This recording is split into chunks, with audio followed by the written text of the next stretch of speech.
लोग मुझे सुन पा रहे हैं? Yes sir. अल्लाह का बड़ा एहसान है कि अल्लाह ताला ने आप बच्चों को जो है दीनी और दुनियावी तालीम से जो है नवाजा, और आपको अल्लाह का शुक्रगुजार भी होना चाहिए। आप लोगों की जो मेहनत और लगन जो रही BIE के जो 5 साल सफर में, जो है आप लोगों ने जिस मेहनत के साथ, जिस डेडिकेशन के साथ क्लासेस अटेंड किए, स्टडीज की, अपने स्कूल की स्टडी के साथ साथ जो है BIE के क्लासेस में भी उतना ही इंटरेस्ट दिखाया, और आपकी जो मेहनत है बड़ी ही काबिल तारीफ है। और हम चाहते हैं कि आइंदा जो JEC के अंदर जो आप दाखिल हुए हैं, यहाँ पर भी जो है आप लोग इसी तरह से मेहनत से काम करें, जिस तरह से आपने 5 साल जो BIE में गुजारे लेवल 1 to लेवल 5 के अंदर, JEC के अंदर भी जो है हम उम्मीद करते हैं कि आप लोग इसी तरह मेहनत करेंगे और नई नई चीजों को जो है आप सीखने की कोशिश करेंगे, और हर संडे जो है रेगुलरली जो है आप ऑनलाइन क्लासेस में जो है जुड़ने की कोशिश करेंगे विदाउट फेल। अल्लाह ताला से दुआ है। वीडियो कॉल इंशाअल्लाह। आप लोग जो है बड़े खुशनसीब है, क्योंकि आपके पेरेंट्स अगर देखेंगे जो है आप पूरी कोशिश कर रहे हैं कि आपको जो है दुनिया की तालीम में भी जो है आगे रखने के लिए और दीनी तालीम में भी जो है आगे रखने के लिए आपके माँ बाप, आपके पेरेंट्स जो है बहुत ही मेहनत कर रहे हैं, बहुत ही जिद्दोजहद कर रहे हैं। You should be thankful to your parents also, you should be thankful to Allah as well as you should be thankful to parents also.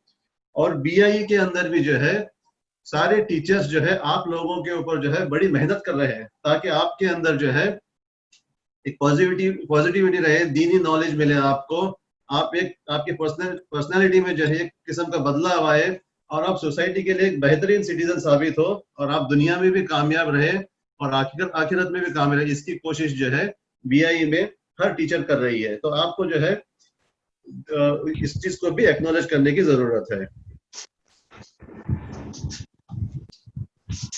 BIE जो है आपको एक विजन के तहत आपके ऊपर तरबियत कर रही है, यानी जिस तरह से चीजें बदल रही है दुनिया के अंदर, जिस तरह से समाज में चीजें बदल रही है, जिस रुख में चीजें जा रही है, ये बदलाव जो है, there is a saying, change is the only constant. एक बदलाव जो है कंसिस्टेंटली होता रहता है समाज के अंदर, और जिस तरह समाज के अंदर जो बदलाव होता है उस चीज को विजुअलाइज करके अपने जो है फ्यूचर, अपने आने वाली जिंदगी के ऊपर मेहनत करना, उस पर तरबियत करना, ये जो है इसके ऊपर BIE की मुसलसल कोशिश है। और मैं समझता हूँ कि आप लोग जो है सब बच्चे, तकरीबन मेरे ख्याल से सब बच्चे जो है टीनेजर्स रहेंगे। अब कोई 11 साल का होगा, कोई 12 साल का होगा, या कोई 14 साल का होगा। ऑलमोस्ट जो है मेरे ख्याल से 13-14 साल की उम्र के होंगे आप, और आप जो है टीन एजेस में दाखिल हो चुके होंगे। और जो है ये बच्चे जो है किसी भी सोसाइटी का या किसी भी मुल्क का जो है एक फ्यूचर होता है, एक ब्राइट फ्यूचर होता है, और हर सोसाइटी, हर मुल्क, हर पेरेंट की कोशिश यही होती है कि बच्चों की तरबियत ऐसी की जाए कि ये समाज के लिए एक बहुत ही फायदेमंद, जब आप लोग बड़े होंगे तो इस सोसाइटी को और इस कंट्री को जो है आप लोगों को संवारना है।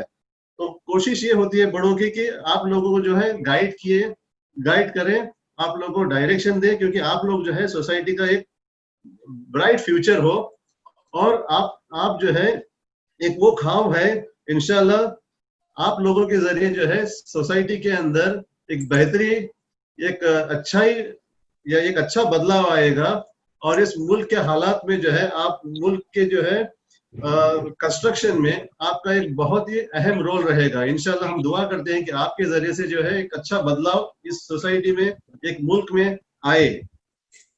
इंशाल्लाह। हर सोसाइटी के अंदर जो बदलाव आता है, इसमें तकरीबन जो है हम देखते हैं कि 20 या 15 या 20 या 25 साल का एक अरसा लगता है।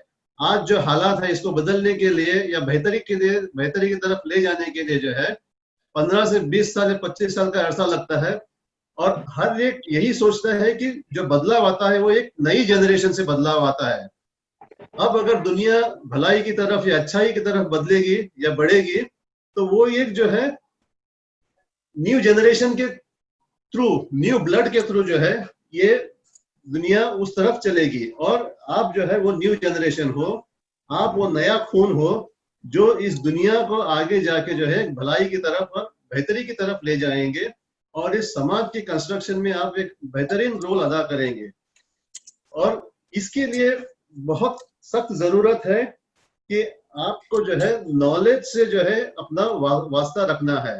आपको जो कोशिश करनी है कि आप हो सके तो हर दिन कुछ नया सीखें, कुछ नई नॉलेज को हासिल करें, और आपके स्कूल्स के थ्रू, आपके किताबों के थ्रू, या आप बीआई के थ्रू जो है हर दिन ये कोशिश करते रहें कि कुछ नया सीखें, कुछ नई नॉलेज को हासिल करें, ताकि जो है आप आने वाली जिंदगी में जो है इस सोसाइटी के अंदर एक कंस्ट्रक्टिव रोल प्ले कर सकें। और इंशाल्लाह आप अगर इस पर काम करेंगे तो आप देखेंगे बहुत ही जल्दी ही आपके अंदर जो है अच्छा बदलाव आएगा, और आप जो है अपने आप को एक रिस्पॉन्सिबल इंसान, रिस्पॉन्सिबल सिटीजन फील करेंगे। बच्चे जो है समाज के लिए जो है एक बहुत ही बड़ा एसेट होता है। एसेट माने जो है एक वैल्यूएबल चीज। हर बच्चा जो है समाज के लिए एक वैल्यू रखता है। और आप देखेंगे कि यूरोप के अंदर तकरीबन आपकी उम्र के बच्चे जो हैं बड़ी बड़ी चीजों में पार्टिसिपेट कर रहे हैं। जैसे अगर आपने देखा होगा कि ग्रेटा थंबर्ग करके एक स्वीडन की लड़की है, 14 साल की थी जब उसने एनवायरनमेंट का इश्यू उठाया, और ऐसे इश्यू उठाया कि सारी दुनिया जो है उसके आगे जो है थम गई।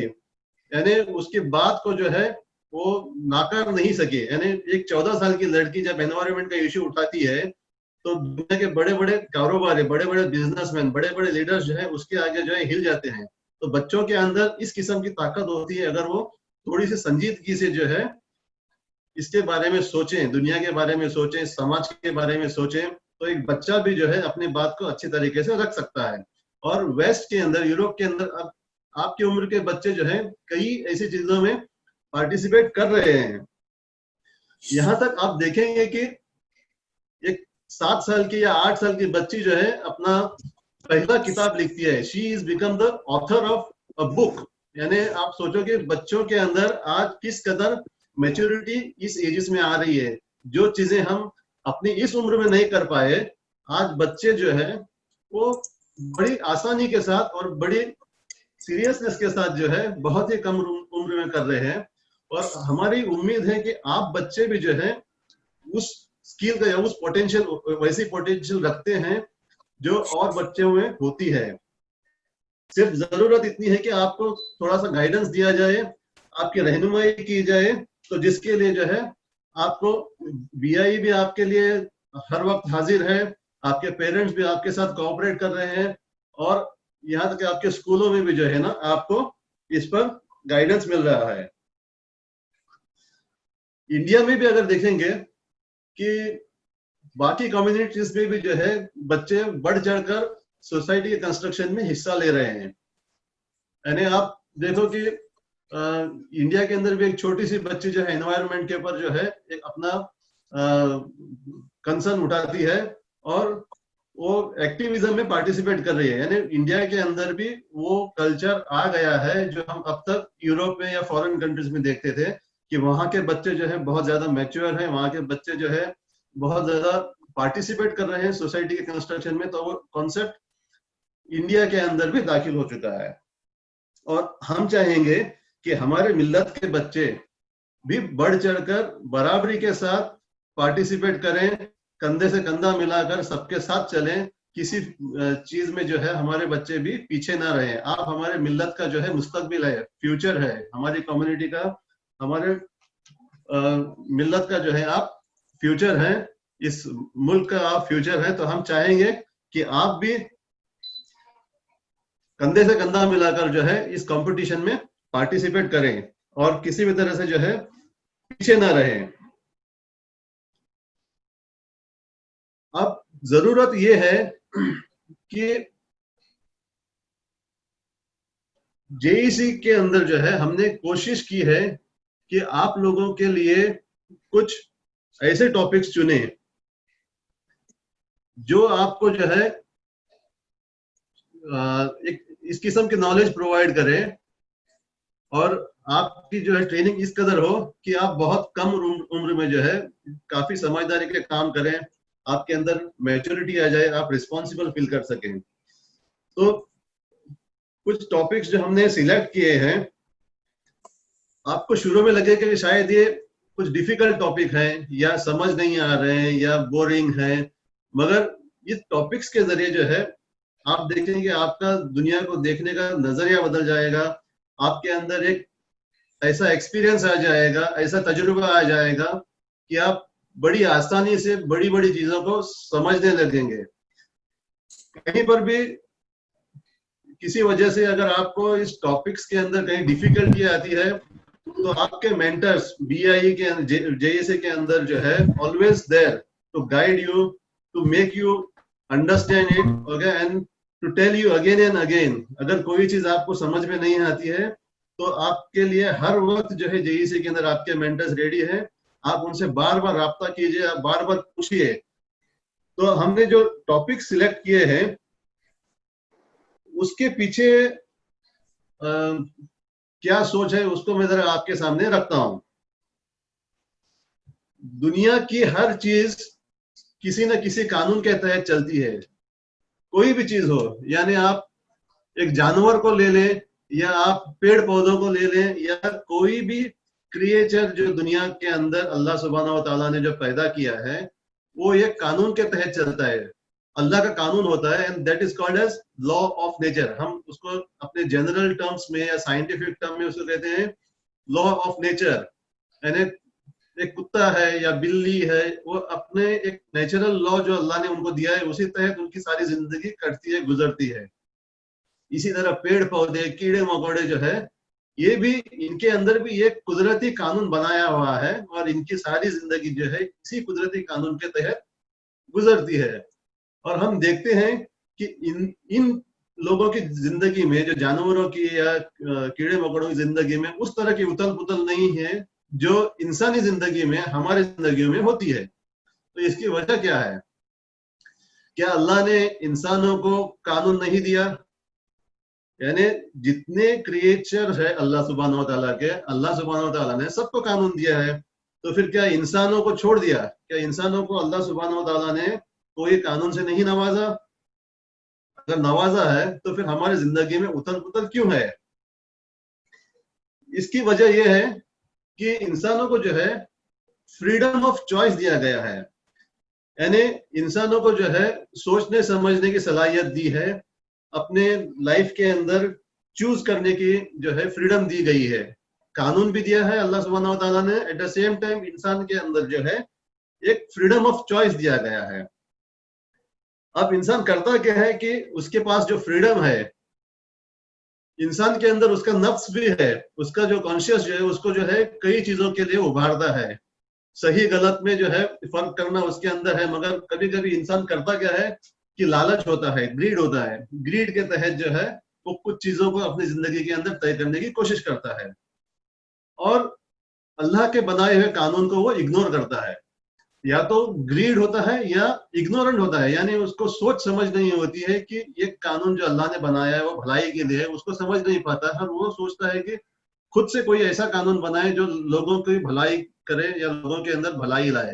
तो कभी कभी होता है कि कोई ग्रीड की वजह से, करप्शन की वजह से जो है ऐसे कानून बनाता है अपने फायदे के लिए, अपने मोटिव के लिए, सेल्फिश गेन के लिए, कि उसको वो आखिरत का और जिंदगी, दुनिया की जिंदगी के बाद कोई और जिंदगी इसका एहसास भी नहीं होता है और वो दुनिया ही जिंदगी को जो है अपनी कामयाबी के लिए है अपने तरीके से कानून बनाकर चलाने की कोशिश करता है। तो यही वजह है कि दुनिया में जो है अब जो चीजें चल रही है, चाहे वो इकोनॉमिक एक्टिविटी हो, पॉलिटिकल एक्टिविटी हो या सोशल सिस्टम हो, जिसके अंदर इंसानों ने जो है अपने अपने कानून बनाकर जो है इम्प्लीमेंट किया है और बड़ी हद तक जो है लोगों ने अल्लाह के बनाए हुए कानून को कंप्लीटली इग्नोर कर दिया।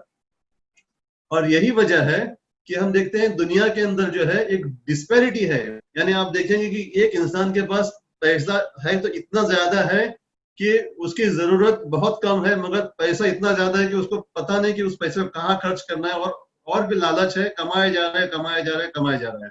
और दूसरी तरफ एक इंसान इतना गरीब है कि उसको 3 वक्त की जो है रोटी नसीब नहीं हो रही है। समाज के अंदर कत्लेआम हो रहा है, सोसाइटी के अंदर बुराई फैल रही है, गलत चीजों को परवान चढ़ाया जा रहा है। ये सारी चीजें जो है दुनिया के अंदर एक उथल पुथल पैदा करके रख दी, दुनिया के अंदर जो है ये उथल पुथल पैदा करके रख छोड़ी है। तो अब ऐसे इसमें जो है हम क्या करें? मुसलमानों को जो है अल्लाह सुब्हानहू व तआला ने जो है ये बहुत बड़ी जिम्मेदारी दी है कि हम जो है लोगों को भलाई की तरफ बुलाएं और बुराई से रोकें। हमारा काम ये रहना चाहिए कि समाज के अंदर we should be solution providers. समाज जिस मुसीबत से गुजर रहा है, सोसाइटी जिस प्रॉब्लम्स के जरिए से गुजर रही है, तो हमारा काम यह है कि हम सोसाइटी को बताएं कि हमारे पास इसका बेहतर सॉल्यूशन है। We can bring the peace, we can bring harmony in the society, we can bring justice in the society. हमारे पास इसका ऑल्टरनेटिव है और हम जो है दुनिया को गाइड करने की पोजीशन में हो कि अगर दुनिया के अंदर अमन, चैन, इंसाफ, ये सारी चीजें, अदल, ये सारी चीजें को अगर इम्प्लीमेंट करना है तो इसका सोल्यूशन जो है हमारे पास है। मगर हम वन साइडेड मैच तो नहीं खेल सकते, यानी हम दुनिया को ये तो नहीं बता सकते कि हमारे पास सोल्यूशन है, जबकि हमने स्टडी ही नहीं किया कि दुनिया किन प्रॉब्लम्स के थ्रू गुजर रही है। यानी समाज जो है किन मुसीबत के जरिए, किस प्रॉब्लम्स के जरिए समाज गुजर रहा है। समाज के अंदर आज फिलहाल एग्जिस्टिंग जो आइडियोलॉजीज काम कर रहे हैं वो कौन सी आइडियोलॉजीज काम कर रही है और किन आइडियोलॉजीज की वजह से क्या खराबी समाज में आई है, इसको जानना जो है हमारे लिए बहुत ही जरूरी है। जब तक हम ये नहीं समझेंगे कि समाज के अंदर किन आइडियोलॉजीज की वजह से क्या खराबी आई है, उसका इम्पैक्ट क्या हुआ है, उसके आने वाले जनरेशन पे क्या असरात पड़ेंगे, जब तक हम ये नहीं समझेंगे तो हम उनको सॉल्यूशन प्रोवाइड नहीं कर पाएंगे। आइडियोलॉजी बेसिकली क्या होती है आपको एक समझने की जरूरत है। आइडियोलॉजी एक बिलीफ होता है, एक सिस्टम होता है जिसके तहत दुनिया चलती है, या इंसानी मामला जो है, इंसान जो है अपने मामला को चलाता है। दुनिया चलती नहीं बल्कि इंसान जो है अपने मामला को चलाने की कोशिश करता है इन तमाम आइडियोलॉजीज के जरिए। और हम देखेंगे पिछले कई सेंचुरी से जो है ये आइडियोलॉजीज बदलती गई है। एक जमाने में एक आइडियोलॉजी पे इंसान ने अपनी जिंदगी बसर की, फिर वो उससे प्रॉब्लम सॉल्व नहीं हुई, प्रॉब्लम और ज्यादा बढ़ गए तो किसी और आइडियोलॉजी को अडॉप्ट किया, फिर उससे प्रॉब्लम सॉल्व नहीं हुई, किसी और आइडियोलॉजी को अडॉप्ट किया। तो इस किस्म से जो है इंसान बेचैन है और नए नए तरीके ढूंढने की कोशिश कर रहा है कि इंसानी जिंदगी में जो है चैन कैसे है, प्रॉस्पेरिटी कैसे हो, जबकि वो इग्नोरेंट है। अल्लाह ने जो इंसानों को कानून दिया है, जिस कानून के तहत इंसान की जिंदगी बसर करनी चाहिए थी, इंसानों को जो है जिंदगी बसर करनी चाहिए थी, उससे वो बेखबर है, इग्नोरेंट है। तो हम जेएसी में ये कोशिश करेंगे कि आप जो है future of this country, future of this society, future of our community, तो हम उस बदलाव को जो है आपके थ्रू देखना चाह रहे हैं। यानी समाज के अंदर आपकी उम्र के बच्चे आज से ही सोचना शुरू कर दें कि हम इस दुनिया के लिए क्या कर सकते हैं। तो आपके अंदर वो बदलाव हम देखना चाह रहे हैं और आपको जो है उस तमाम इंफॉर्मेशन और नॉलेज को देने की कोशिश करें। आप उन चीजों को बहुत ही जल्दी इस कम उम्र में समझें और जब तक आप एक इंडिपेंडेंट पोजीशन में आ जाएं, जहां आप अपने करियर में एंटर करें या उससे पहले भी आप उस चीज पे काम करना शुरू करें जहां पे जो है अल्लाह की रहमत बरसे आप पर और समाज के अंदर भलाई हो, समाज के अंदर अदल इंसाफ हो। तो मैं आपको जो है जो टॉपिक्स हमने सिलेक्ट किए हैं, इन टॉपिक्स के बारे में जो है मुख्तसर में कुछ चीजें बताना चाहता हूं। ये टॉपिक्स जो है आपको पीपीटी के जरिए प्रोवाइड किए जाएंगे। आपके पास जो है लॉगिन आईडी और पासवर्ड दिया जाएगा। आप उस लॉगिन आईडी और पासवर्ड से जो है वेबसाइट में, इस्लामिया वेबसाइट का नाम भी बता रहा हूं मैं आपको, एक मिनट।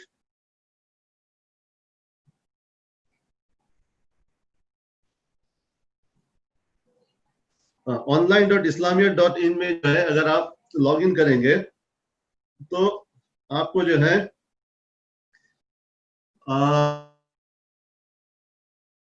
चीजें मिल जाएगी, यानी जो आपका जो कंटेंट होगा, मटेरियल होगा स्टडी के लिए, वो आपको दिया जाएगा। और एवरी संडे जो है हम जूम के थ्रू मिल सकते हैं, या आइंदा आगे जो है अलग अलग क्लासेस में, पता नहीं कब मिलना होगा, मगर जब तक हालात ठीक नहीं है तब तक हम इसी तरह जूम क्लासेस के थ्रू मिलेंगे और उन टॉपिक्स पर डिस्कशन करेंगे और उन टॉपिक्स के बारे में जानने की कोशिश करेंगे, और आप लोगों से भी जो है आपके अंडरस्टैंडिंग को समझने की कोशिश करेंगे, और आपके लिए अगर कोई क्लैरिफिकेशन की जरूरत है तो क्लैरिफिकेशन भी देने की कोशिश करेंगे।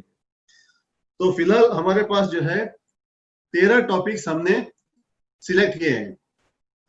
सबसे पहला टॉपिक जो है अदलोकिस्ट। अदलोकिस्ट जो है जस्टिस है। हम समझने की कोशिश करेंगे कि फ्रॉम इस्लामिक पर्सपेक्टिव कि जस्टिस क्या होता है, और आज जो दुनिया में जस्टिस दिखाया जा रहा है या जो नाइंसाफी हो रही है, क्या उसका हल दुनिया के किसी कानून में है? जिस तरह का नाइंसाफी आज दुनिया में हो रही है, आप अगर न्यूज चैनल खोल के देखेंगे या सोशल मीडिया पर देखेंगे कि हर तरफ आपको नाइंसाफी दिखाई देगी, और जो मजलूम है, जो सच्चा है, उस पर जुल्म हो रहा है, और जो जुल्म करने वाला है वो ऐशो आराम में है, और उसको जो है कोई फिक्र नहीं, दुनिया की अदालतें भी जो है उनको कोई सजा नहीं सुना रही है। तो इस तरह का माहौल इस दुनिया में बना है। तो अगर दुनिया के अंदर जस्टिस ना हो तो फिर अमन और चैन नहीं रहेगा। तो जस्टिस क्या होता है, अदलो किस्त जो है ये टॉपिक, इसके अंदर हम समझने की कोशिश करेंगे कि दुनिया के अंदर जस्टिस हो तो कैसा हो from Islamic perspective, Islamic point of view. फिर दूसरा जो टॉपिक है वो है हक व बातिल। हक यानी ट्रुथ, और बातिल जो है फॉल्सहुड।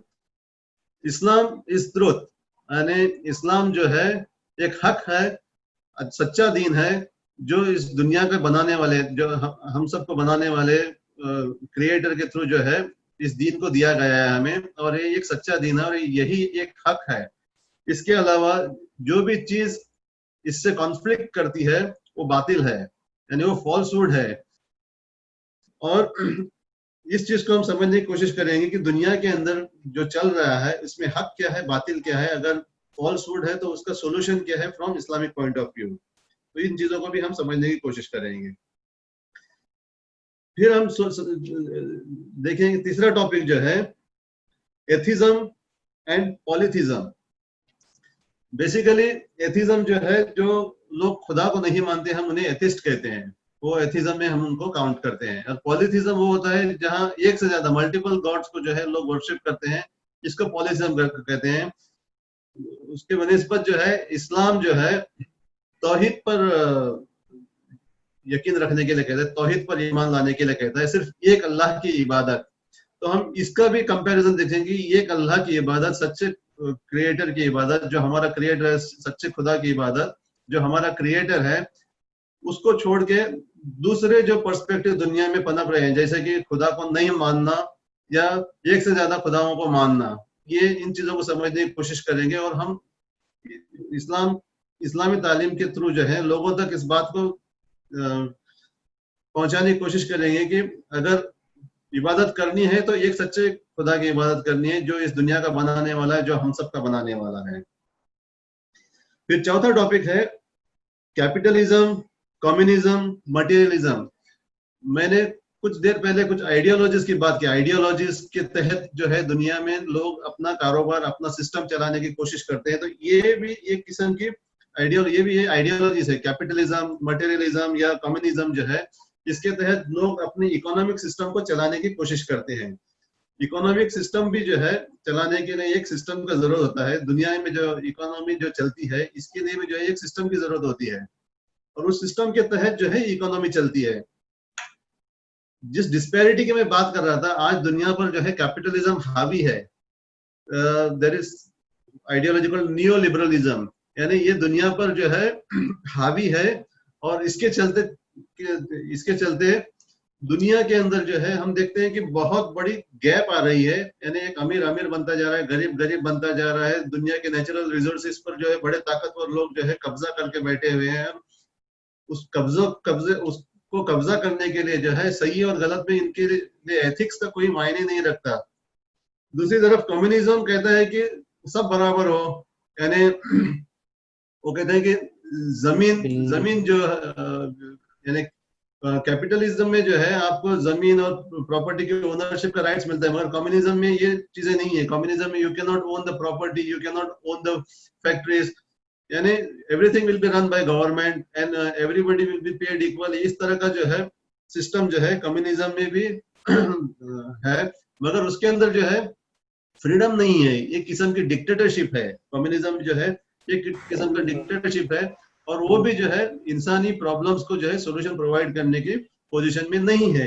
इसी तरह से मटेरियलिज्म या कंज्यूमरिज्म आप बोले, यानी जिस तरह से जो है प्रोडक्शन किया जा रहा है, जिस किस्म से जो है चीजों को बनाया जा रहा है दुनिया के अंदर, एनवायरनमेंट के ऊपर जो है इनकी तवज्जो नहीं है। एनवायरनमेंट को जो है उसकी धज्जियां उड़ाई जा रही है, और दुनिया के नेचुरल रिसोर्सेज को जो है ओवर एक्सप्लॉइट किया जा रहा है, और आने वाले जनरेशंस का जो है हक मारा जा रहा है। तो इसके ऊपर भी जो है हम बात करेंगे, कैपिटलिज्म, कम्युनिज्म और मटेरियलिज्म पे। फिर जो है एक फिफ्थ टॉपिक हम देंगे, वो है communism and fascism. Communalism, sorry, not communism, communism is different from communalism. Communalism and fascism जो आज दुनिया में हावी है, नेशनलिज्म का जो आइडियोलॉजी को फॉलो करते हैं, उसके अंदर जो है आप देखेंगे कि हर चीज को पोलराइज किया जा रहा है, कम्युनिटीज के बीच में डिवाइड किया जा रहा है। आप फलाना कम्युनिटी है, आप फलाना कम्युनिटी है, आप इनसे लड़ो, आप उनसे लड़ो, यानी पोलराइज करने की कोशिश की जा रही है। और फैसिज्म यानी एक ऑथोरिटेरियन रूल, यानी एक जबरदस्ती का जो है अनार्किज्म, वो लाया जा रहा है। फिर छठा टॉपिक है सेक्युलरिज्म एंड नेशनलिज्म। सेक्युलरिज्म में जो है आपके दुनियावी अफेयर्स जो है उसके अंदर आपके रिलीजन का कोई रोल नहीं होगा। आपका जो सिस्टम्स जो चला रहे हैं उसमें आपके रिलीजन का कोई रोल नहीं होगा, जबकि इस्लाम ये कहता है कि इंसान की जिंदगी ड्यूअल जिंदगी नहीं हो सकती है। आपकी अपनी personal life as well as आपकी जो है सामाजिक जिंदगी, ये अल्लाह के बनाए हुए ही कानून के तहत हो, ताकि आपका हर एक्शन, आपका हर उठना बैठना, हर चीज जो है अल्लाह के बनाए हुए कानून के तहत ही हो। तो आप में आपको जो है दीन और दुनिया में इस्लाम फर्क नहीं कर रहा है, यानी आपका दुनियावी कारोबार भी जो है क्या गाइडेंस दीन दे रहा है। सेक्युलर जैसे बड़े नुकसान होते हैं, जब इंसान के अंदर आखिरत का तस्वुर नहीं होता है तो दुनिया के अंदर जो है मनमानी करना शुरू कर देता है। नेशनलिज्म भी जो है सिर्फ अपनी रेस या अपने नेशन, अपने कम्युनिटी के बारे में सोचना है, और दूसरों के लिए जो है सही और गलत में फर्क नहीं करना है। अपने कम्युनिटी, अपने रेस या अपने नेशन की प्रोस्पेरिटी के लिए जो है आप किसी का भी हक मार सकते हैं। तो इस किस्म की चीजें हम नेशनलिज्म में पाते हैं। फिर जो है न्यू वर्ल्ड ऑर्डर क्या है, यानी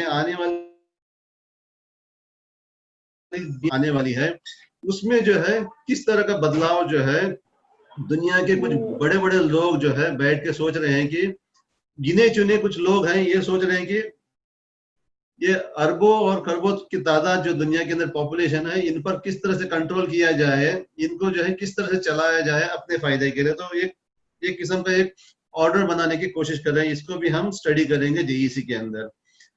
फिर आठवां टॉपिक है different beliefs of India. India के अंदर जो है, इंडिया एक ऐसा मुल्क है जहां पे जो है इट्स अ प्लूरल सोसाइटी, अलग अलग मजहब के मानने वाले, अलग अलग देवी देवताओं को मानने वाले लोग रहते हैं। तो हिंदुस्तान के मुआशरे को हम समझने की कोशिश करेंगे कि इसके अंदर जो है कितने किस्म के जो है अलग अलग किस्म के जो है बिलीफ्स पाए जाते हैं, और इनके अंदर हम किस तरह से एक प्लूरल सोसाइटी के अंदर हम किस तरह से अपना रोल प्ले कर सकते हैं, इसको हम समझने की कोशिश करेंगे।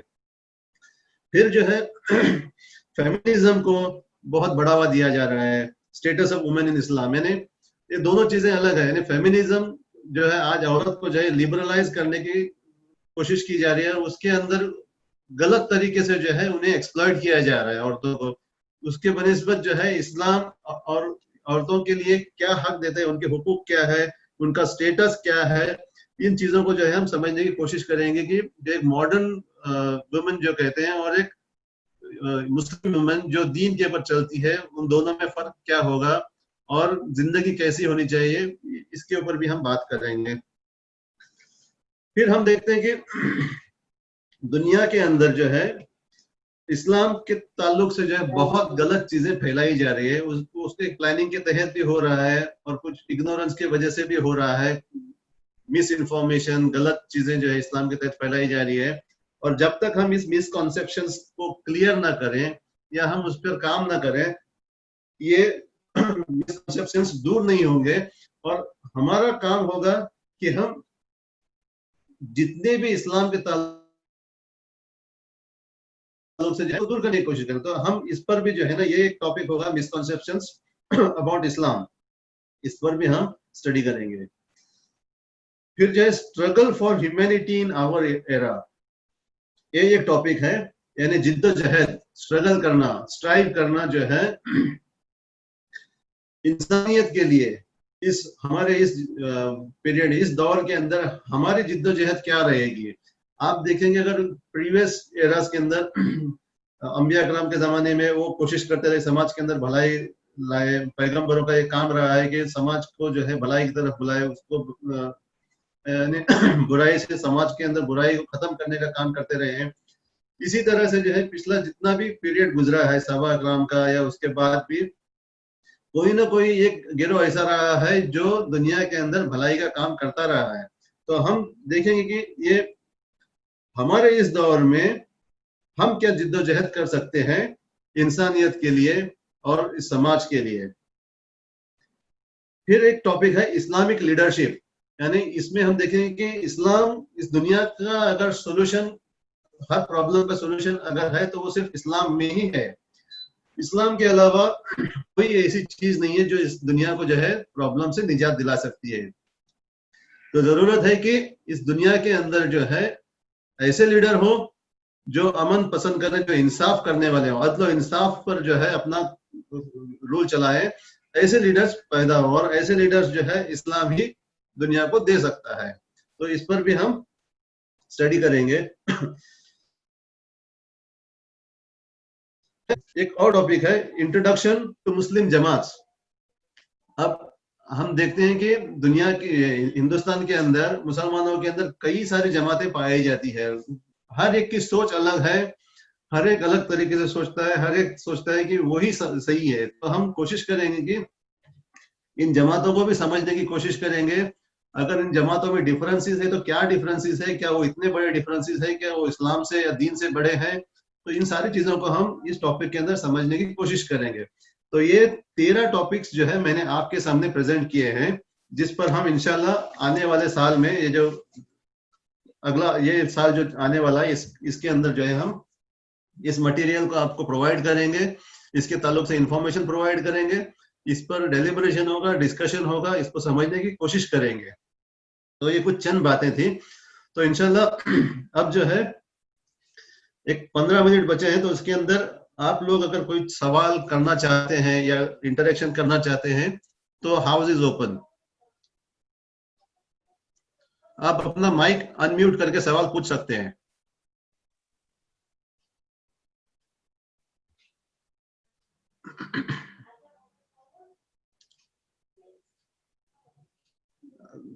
बातें समझ में आई ना, जो मैंने बातें की वो समझ में आई ना? अस्सलाम वालेकुम।